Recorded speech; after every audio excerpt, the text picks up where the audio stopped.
Is Wes in the channel?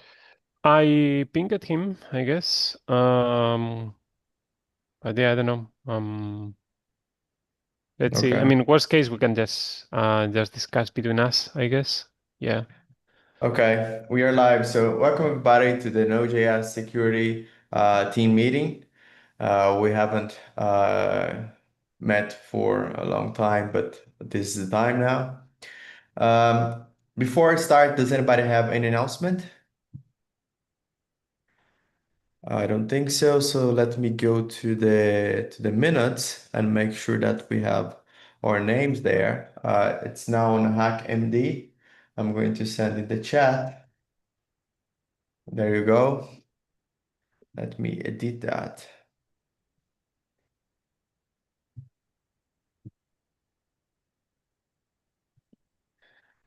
Um, Okay, as usual, we go to the vulnerability review and open SSF scorecard monitor. Then we will go to the regular agenda. For the vulnerability review one, I believe there's the most recent one is from the October 7, is the Open SSL CVE 9230, 9231, and 9232. I did an assessment, and also Richard made a comment, and we don't believe those CV affect Node.js.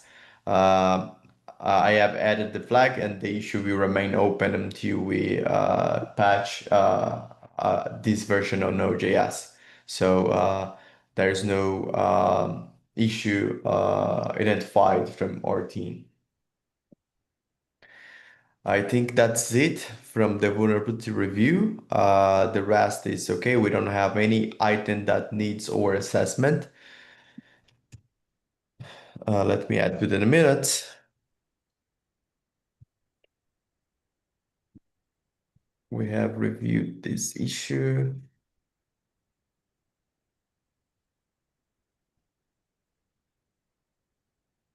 Fact is Node.js. Then we go to the OpenSSF scorecard monitor review. Uh, we don't have any meaningful changes there, right? No, nothing meaningful. Even if you see discrepancies like less than 0.6 and stuff like that, it's because the last time we ran it, the API didn't have all the info. So now it's like kind of rematching to the previous state. So yeah. Yeah. And we have some good news on Canary in the Gold Mine. They reached almost one additional point because we are like more maintained. There's a lot of activity there and we pin dependencies. So congratulations for the releasers to keep that up to date.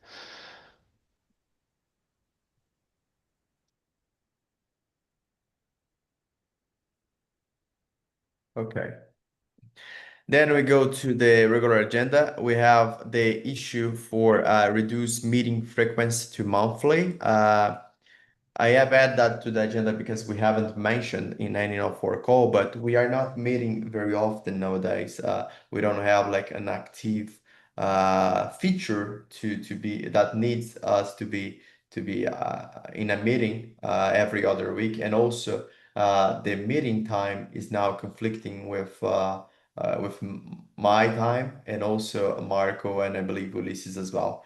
So we couldn't meet very often. So I proposed to reduce the meeting frequency to monthly, as we do on the release. And most of the security discussions we have been handling asynchronously for HackerOne and also to through issues. So it seems we don't have objections, Ulysses. Yeah, no objections. That's a great update. Just as an alternative for those who are watching this, we have also the security collab space from the OpenJS Foundation, which is super active right now, and we are meeting on Mondays. I think on 1 hour after this, basically on the schedule, depending on your time zone and stuff. But yeah, it's also a great meeting because you get also a lot of overview from other projects. So for those who want to join and see more things, we are also there. Okay, so after this meeting, we will update the release cadence to 1 month. Okay, the next one is the issue 1517, which is create a VAX file from Node.js. Marco? Yeah. So if you're not familiar with Vex file, so it's basically a vulnerability exploitability exchange. So it's a way to tell security scanners that this CVE is applicable to this product or this version. This CVE is not applicable. This CVE has been fixed. So basically, it's a format, a file that consumers can pull and basically tells their security scanner, oh, this CVE that you are seeing is not applicable to this node version or is not applicable for this reason, blah, blah, blah. Why it is useful? Because a lot of companies are scanning Node, are scanning Docker images, and their scanners finds out about CVEs that are not really applicable. So that's why we have the vulnerability assessment repository. So right now, when we assess that something is not applicable, we just close the issue and say, okay, this is not a thing. But with a Vex file, you can have a document that says, like, this is not applicable, so people don't have to go on GitHub, don't have to search for it. And so this becomes, in a way, automated. There is one Vex file per product, so it's not version dependent. You just have one file. It is automatically generated, usually, like you have a script that generates the Vex file, starting from, let's say, you have a JSON file with the CVE list. So every time you add a new item, you will regenerate the Vex file. For example, we do this at HeroDev for Node, and we have all the it's basically a very simple script. The advantage of this is that you don't have people opening issues or having to create a lot of noise. And whenever there is a new vulnerability that is not applicable, you have an attestation that is, like, for companies, is a good thing, basically. Yeah, this is basically an automated way or creating enable scripts or automatic actions through the Node.js dependency vulnerability assessment. It's pretty much what we do already, but in a JSON file. Yes. I just wonder how does it apply to end-of-life lines? I don't think we should include them to the list, right? Yeah, you can specify, like, whenever you say this CVE is not applicable, it is applicable, you can specify the artifact. Let's say Okay. V16, V14, you can choose whether you want to mark something, or you can mark it as a known. Like, there are different kind of configuration that you can use, but um, it, like, you can choose to ignore end of life version, you can choose to do it. It's not the Okay. uh, And can I specify like for instance, we have included or we have verified that this CVE from OpenSSL does not affect Node.js 22, 24, and 25. And can I also specify that we haven't checked for Node.js 18, for instance? Yeah, you can mark it as unknown. Okay. Okay. Ulysses? Question from my side. I think it's a really great idea, and basically it's like compute what we are doing for a while. The question is, where do we want to host this? Is something that we want to host on the Node.js repo itself because it's easier for them to scan it, or it's something that we want to host on the security working group as we do with the database of Yeah, the CVEs so and other things? um, the Vex file is kind of detached from the code base because, for example, um, you find out that CVE or Node 20, like, something affects Node 20, but not the rest of Mm-hmm. the other version. So having it tied to main, for example, is not correct. Okay, so you want to have it separately somewhere else. It's not in the code base.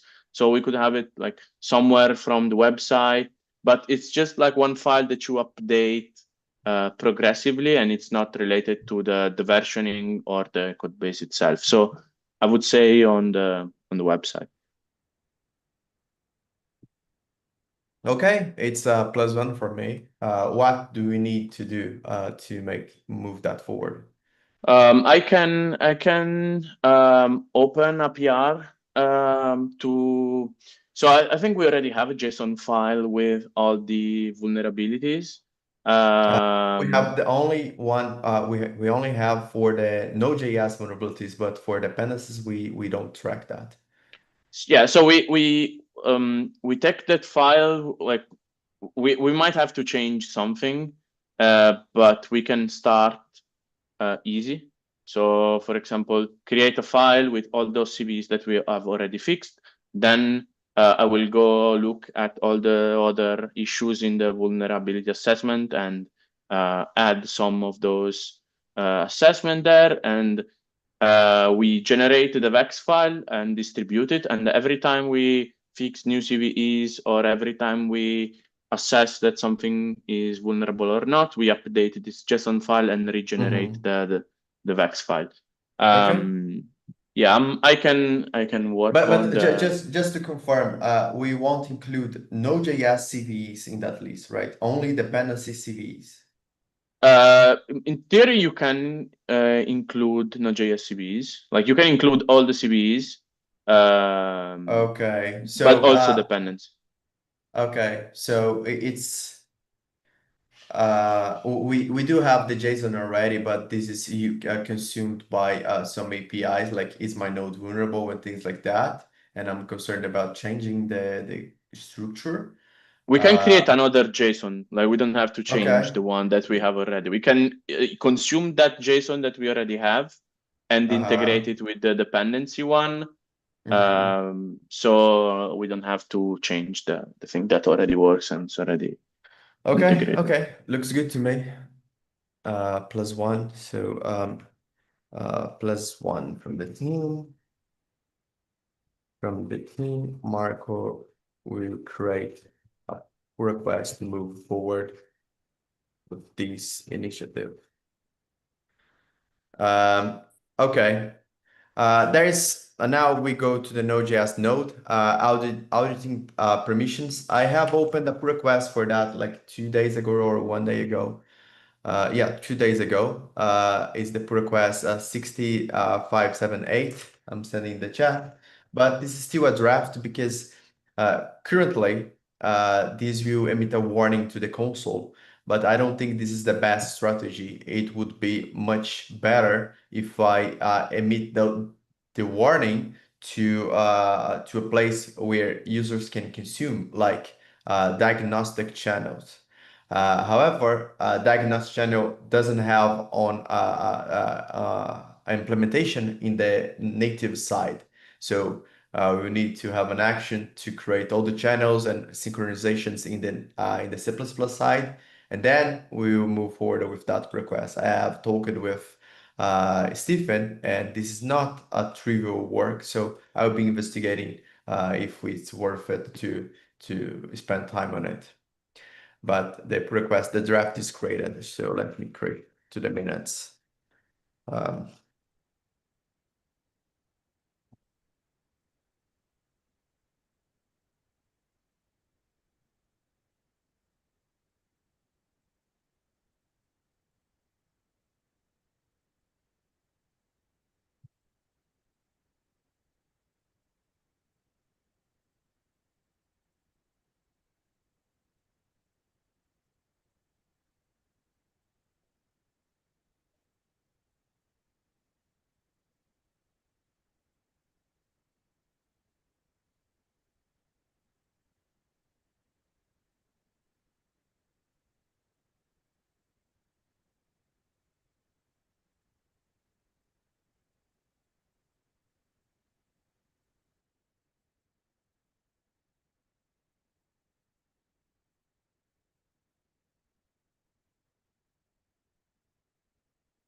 Okay.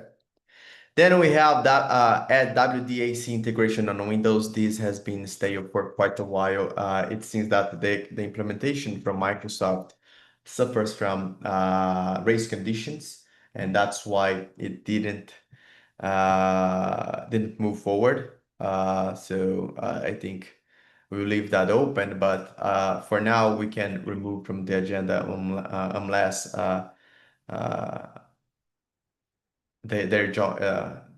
the team join again to the meeting.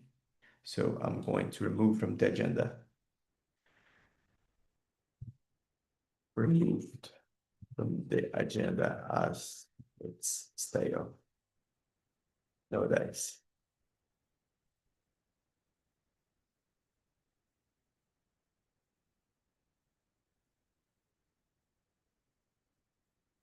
Now we have the discussion with Wes. We need to summarize a bit in the meeting what we are going to discuss. Do we want Yeah, to I can go do that. public with this or private? Are we happy with public version? Oh, yeah. Should this discussion be public or at some We point it could needs to be keep it public, right? to, I mean, we've got some of this mostly going on in public repos already. I'm kind of comfortable. Well, maybe we can avoid any of these, topics that may be still Mhm. fairly sensitive, but Okay. Yeah. Let's Yeah, move that makes forward then. cool. Yeah, so the TLDR on this whole thing, right, is with the supply chain, security incidents that have happened over the past few months, and NPM announced a series of changes. Those changes had a bunch of gaps. They removed some things that many important projects relied on. They proposed moving to a new system that is not complete yet, has a bunch of user experience issues, as well as additional new security concerns with attached to like a threat model that the OpenSSF and multiple other registries have agreed to, but I think we have some pretty concrete concerns with. And so the idea was, on top of the extra work we've done with the Collab Summit to just get some alignment across, the project on what our packages, should be using to publish and what settings they should be using. We are putting together a draft blog post at some point on this.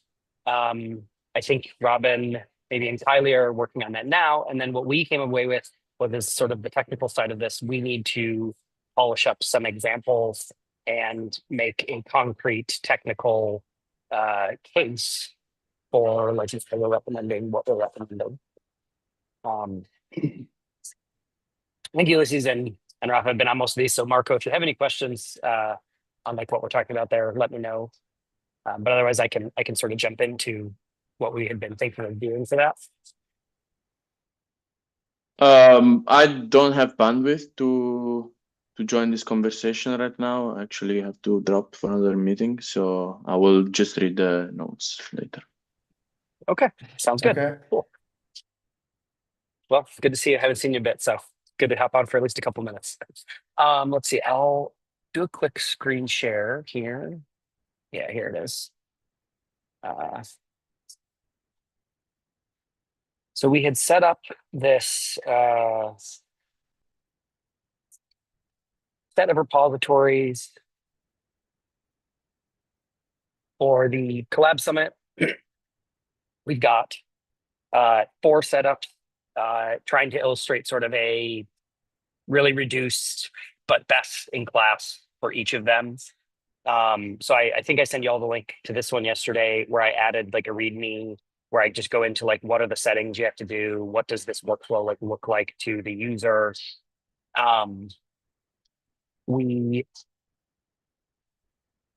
are 3 others. In the first iteration of this, I had thought that the environment base and other CI publish need to be separate. I actually think we just need to consolidate these 2.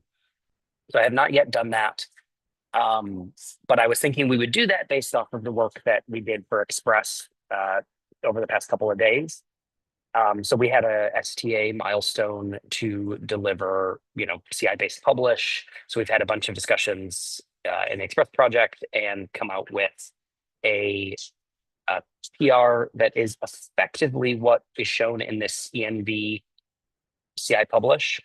So I think what we would like to do, what I would like to do here, and I would like to hear your guys' opinion on this, is to basically turn this one into what the Express team is proposing we use, and we call that our current recommended setup. And then we can show the trusted publish one. So we would like to just delete this one entirely. We would alter the trusted publish one just a little bit to show how the transition from this env based CI publish to the trusted publishing workflow will look. Let's say we recommend people do not do that yet. We can flesh out the reasons, and then this would basically honestly it could consolidate down into, because we were talking about this on the security call. I think Ulysses, you said maybe we can put it in one repo or something.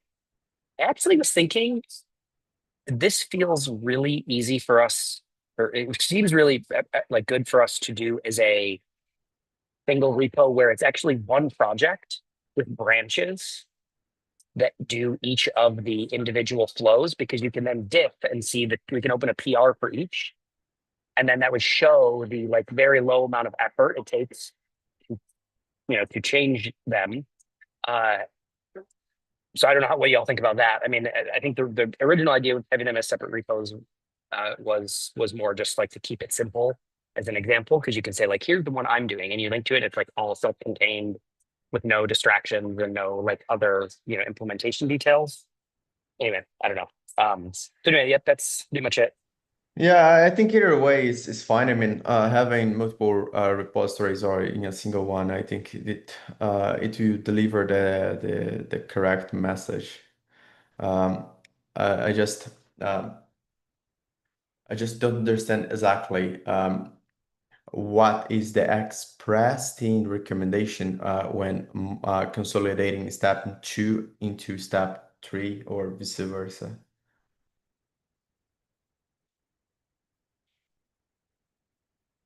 So we were kind of going over this. It's not quite ready yet, I don't think. We've got a few more proposed changes. I went to the wrong repo. What did we name this repo? The other one, CI something. Yeah, CI workflows.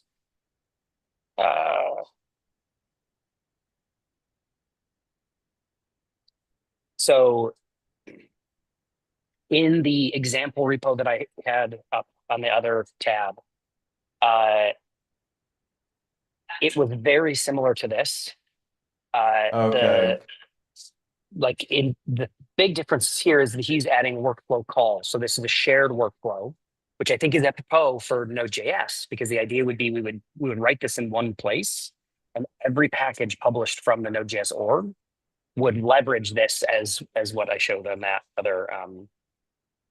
And this npm token, how is it generated? Is the long live token, or we need to generate one for each release, for each person? So there's a few different ways we could set it up. I think my ideal is right now to use, and this is a current state thing. I don't think this is I shouldn't have said ideal. Current state, I think the best way is to use granular access token.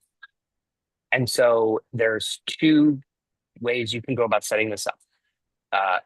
Three probably. One is a bot account, which is what most people are doing today. I'm not sure if Node.js is doing a bot account. Yes. Okay, I thought so. Yeah, I was going to go find one of the packages. So a bot account is one, and so you mint the granular access token on the bot account, and then you use that. The second one is similar, except if you have one releaser on that package, which is very common in the Express project. We have a repo captain, and most of them is just run by the project has a bunch of contributors, but we have one person who's responsible for releases for it. So in that case, you would, instead of using a bot account, you do the granular access token on the single user.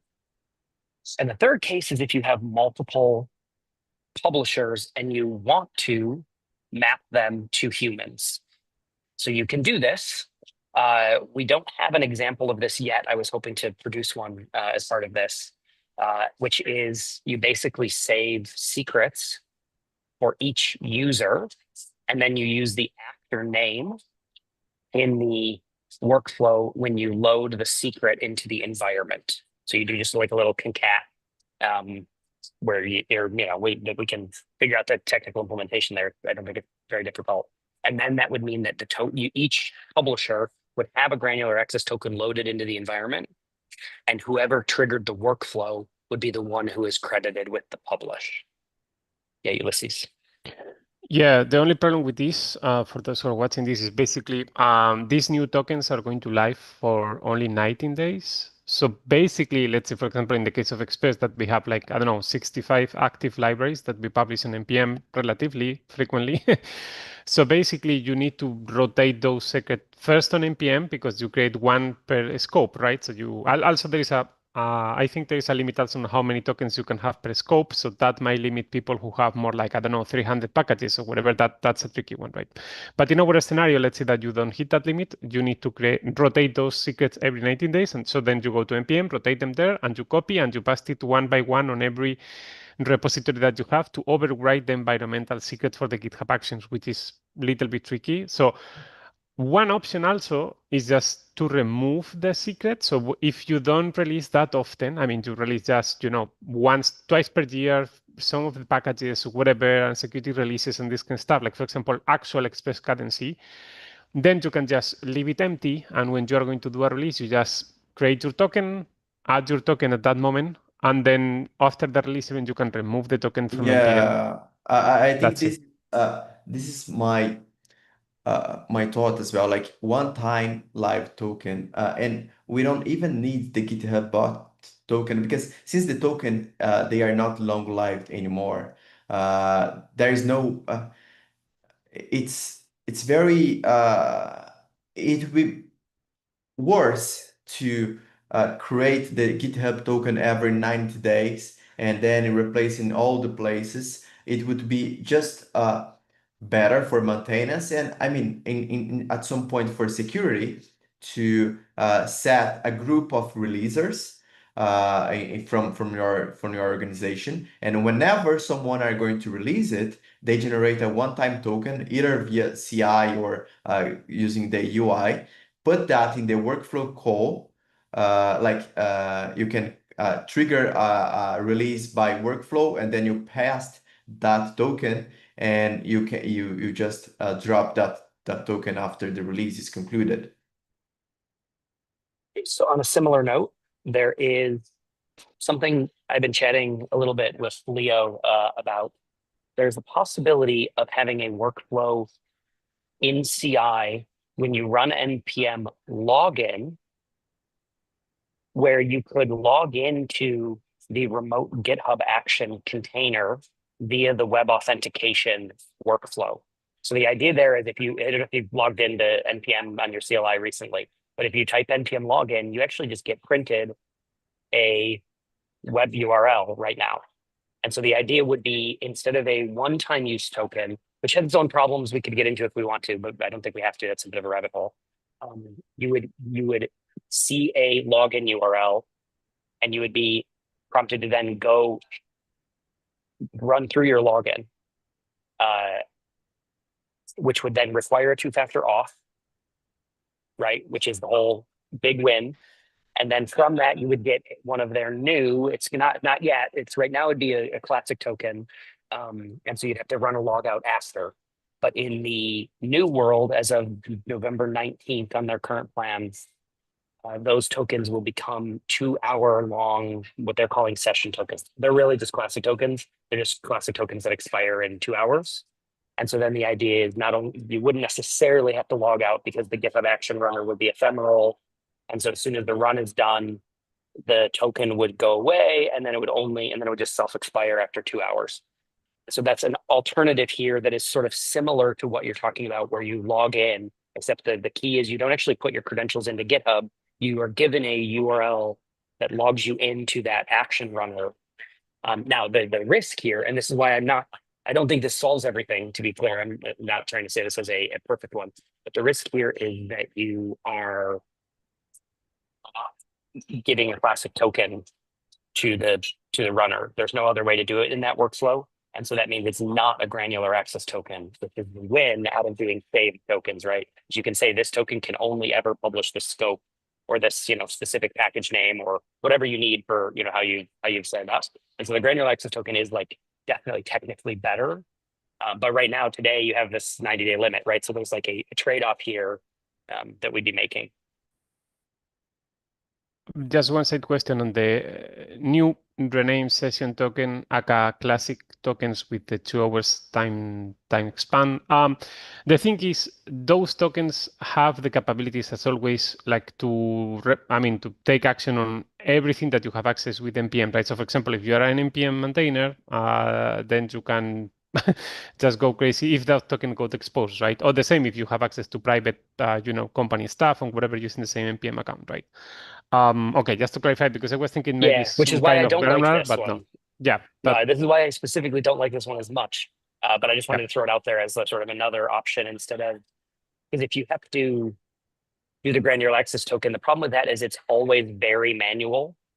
And so it's not only is it manual, it's like the user experience there really sucks, right? So it's like you log in, then you go get your granular access token, then you copy and paste it back over, then you approve the workflow, then you get prompted to second factor auth during the workflow.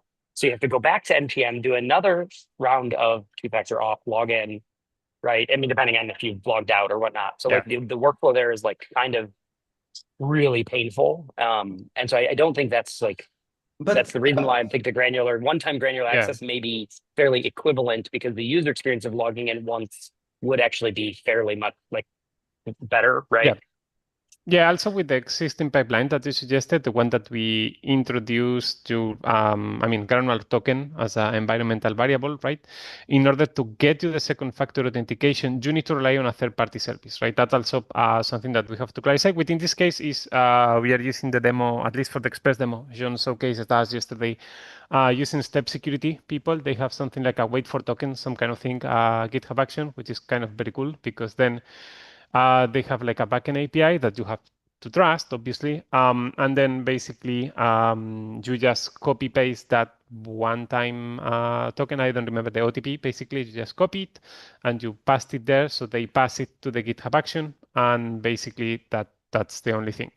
But yeah, it adds a new point that you need to trust, right? And you depend also on a third party availability and so on, right? So if they are down or whatever, then you might be locked to do these kind of releases, which is independent from npm, right? Obviously, if npm is down, you cannot do releases. But if this third party is down, you can't do releases as well. So yeah, that's an important thing. Obviously, you can do the tweak here and just fork it and run it on your whatever, and you just mock the API, and that's it if you don't trust them. But yeah, still not ideal. But yeah, that's one of the caveats for these scenarios, just to clarify. But yeah.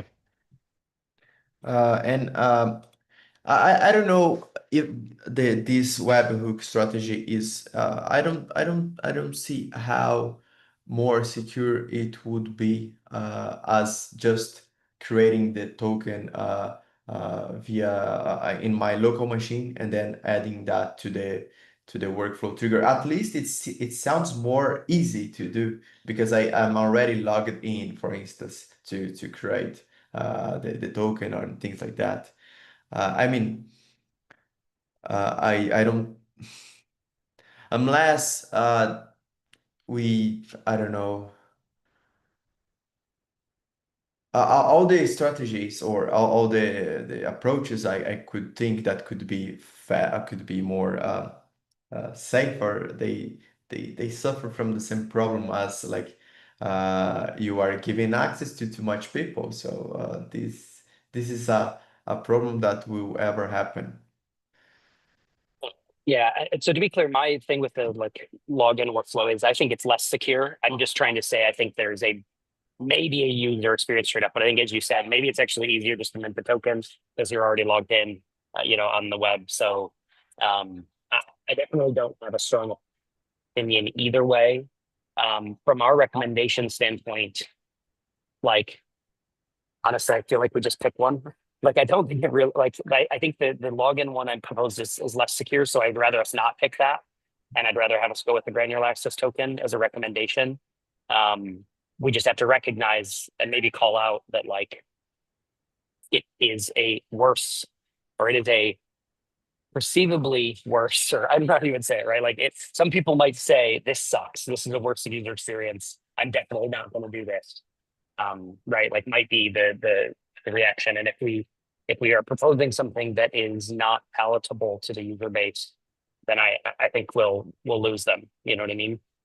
Yep. Yeah. Yep. I mean, if we, for instance, this action you have just showed, if we make that in the GitHub Actions store and just tell people you can use that action and pass that token and you should be able to publish. I'm almost sure people are going to use that. But I think that's it. Do we need anything else? Like I will think maybe it makes sense to compare this option that we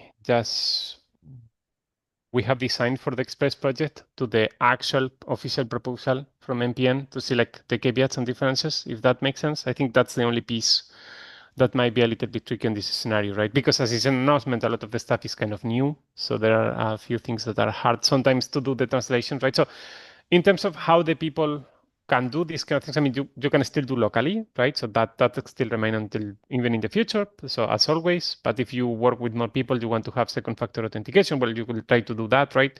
So historically, some people have been using bots account, and then they are using this CI with not second factor authentication. So just use a classic token or whatever, and then you publish, then get another token and do publish and so on, but no second step. Here we include second factor authentication and also validation on the GitHub repository when you do the release, right? Because there's like an environmental approval in the process. So that is an additional step. Worth to mention that sometimes the same people who actually can do the release also can sometimes approve that. So it's a tricky validation, but still you have at least a security tracking of this action, so it's easier when you need to debug this on a security incident, which is the large, the trickiest scenario.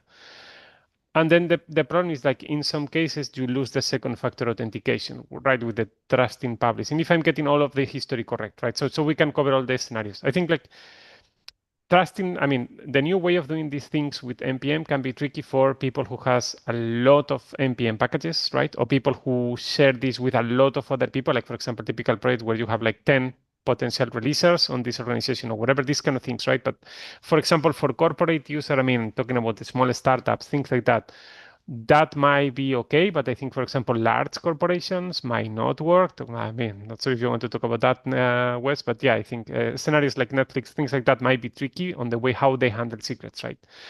So yeah, I don't know. There are a few edge cases which are not that edge, but super relevant as attacking surface that might be tricky on this.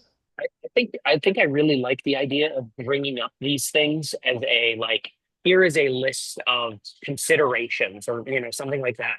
Because I think for like me and James, who worked on the Collab Summit session together, right? He's at New Relic, and they have a bunch of packages as well. And so they have a very similar problem that Netflix does, which is this, do you have to be a gatekeeper? Like, how do you set them up? Like, who sets them up? Like, do you just give access to a bunch of people in your org since there's no APIs? Do you have to manually do it? Like, how do you manage that? Like, all of these things are just longstanding gaps in NPM's workflows. I don't think though that's like the focus of the message. I think that is just a like, why is this so difficult in general point, right? And we're saying like the focus of the message is they're making changes that impact workflows without considering this list of complicated things.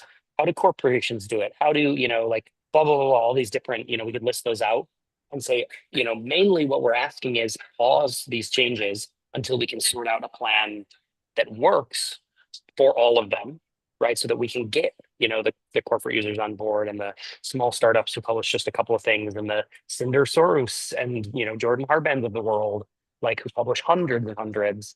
Like we want to get there, right? And so like they have a plan for some of this already. Like and so I think that's where your comment about comparing it to the plan and saying like here's what's in NPM's plan right now. So like, let's just hold off until that's delivered, right? So for example, they have like bulk editing of trusted publish, like is one of the top line items for them, which is like what people, like Cinder Sarus and Jordan Harband need.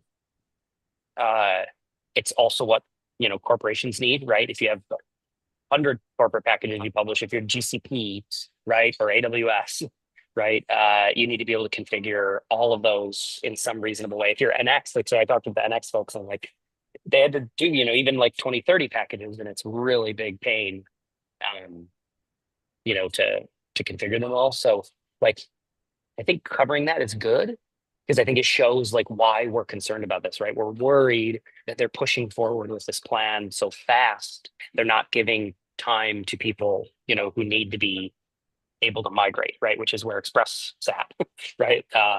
So I think that's good, but I definitely don't want to like, I just found that like this conversation, we're so in the weeds so often on like different technical points that like, if we go too much into that, I think we'll lose, the message. So I'd like to make that just like a section of maybe bullet points of additional considerations we're asking the NPM team to consider before making future changes, something like that.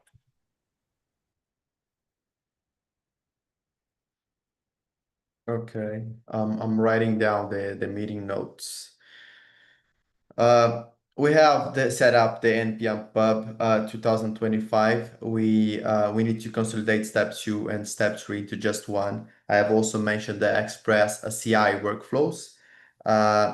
We have proposal to have this action available for users to reuse and test, and I don't know, to reuse. And we will compare our strategy with NPM recent changes. Is there anything like any other bullet points to include to the minute notes?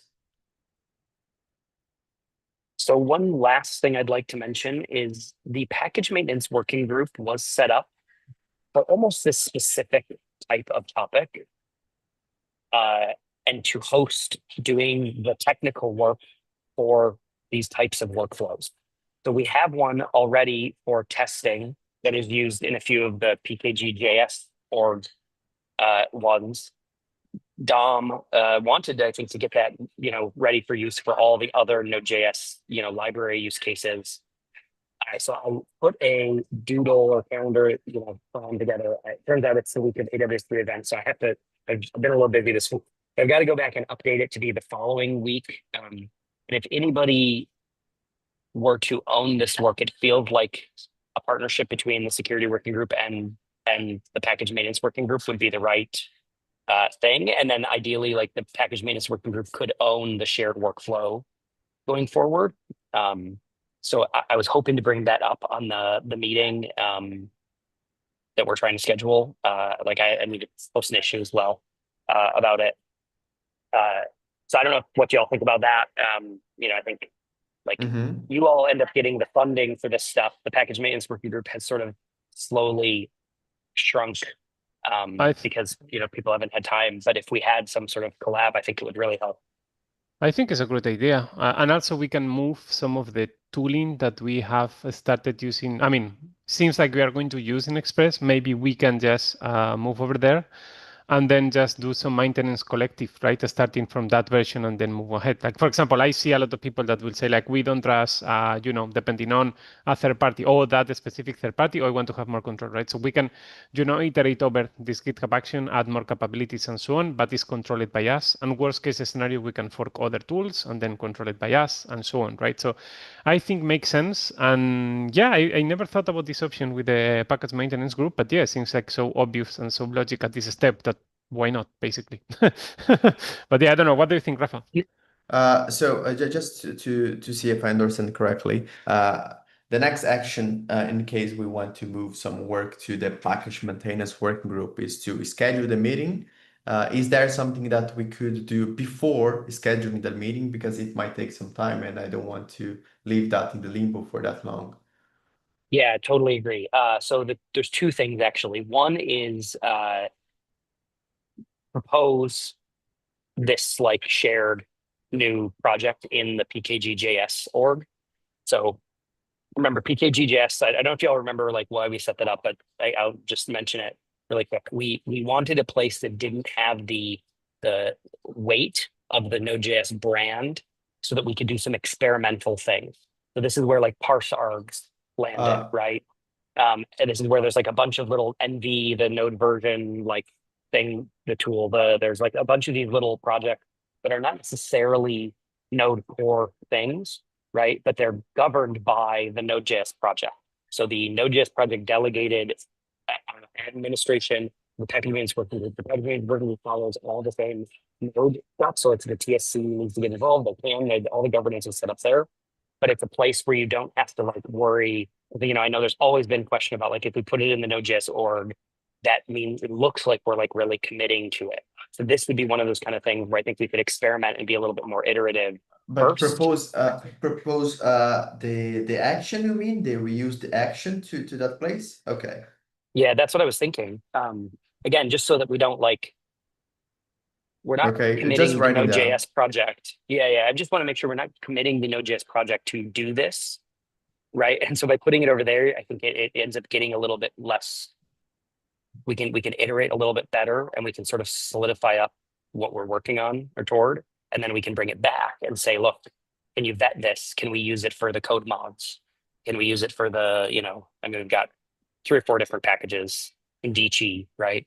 That need to be published. And so like the idea would be we work on it there, and then when we're ready, we can propose it back into the, main JS or things. And like maybe in the meantime, Express, adopts Okay. it. Sounds good to me. And the other one is? Right.